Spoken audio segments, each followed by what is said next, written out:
de la journée, ce qu'on va faire de plus en plus, on va démasquer les truands, on va démasquer, je vous dirais, les criminels de la société, ce que j'appellerais les criminels dans le monde numérique.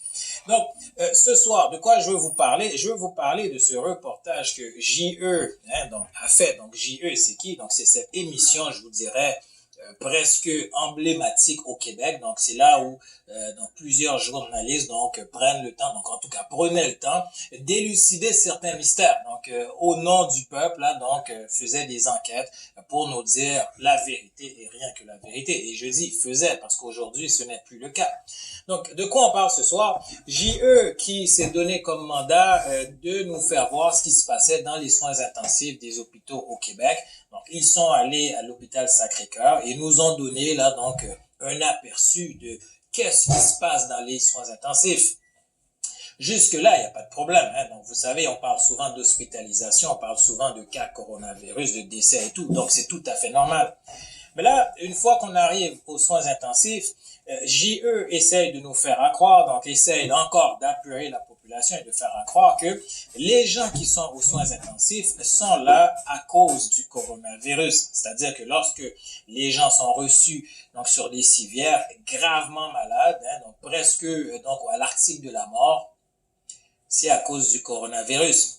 Aucun détail sur donc les antécédents des gens qui sont là, aucun détail sur évidemment les problèmes de santé qu'ils ont dans le monde, rien.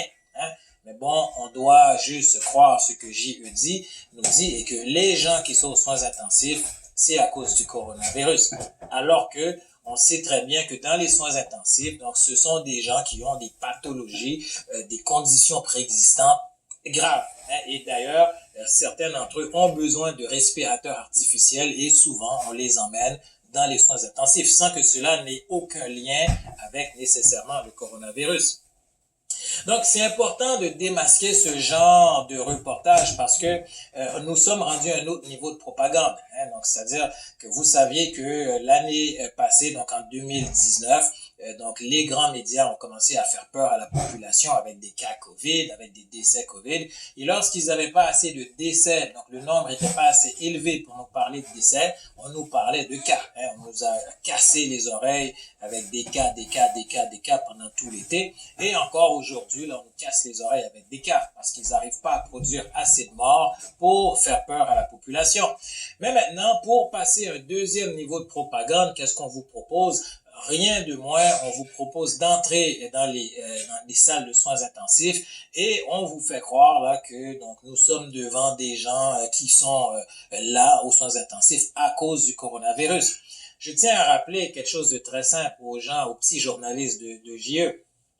Dans un premier temps, là, vos petits reportages ne changent absolument rien aux statistiques de base.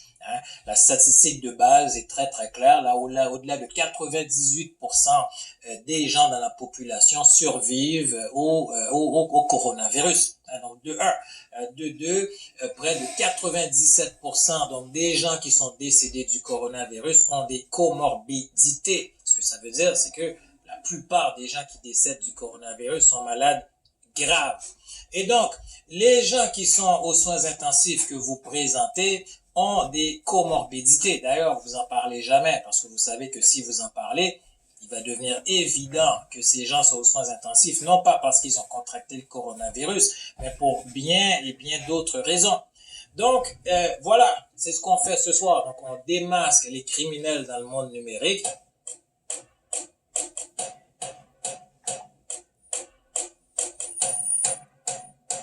Parce que c'est important, parce que c'est comme ça qu'on va réussir à réveiller cette population. D'ailleurs, je vous encourage à justement là donc passer cette capsule au plus de personnes possible pour qu'on puisse justement au fur et à mesure démasquer ces vagabonds numériques. C'est comme ça que je les appellerais, donc des vagabonds numériques, donc des gens qui essayent de faire avancer la cause des Big Pharma en faisant peur à la population, en nous présentant des soins intensifs remplis de personnes donc avec des maladies et des pathologies de toutes sortes.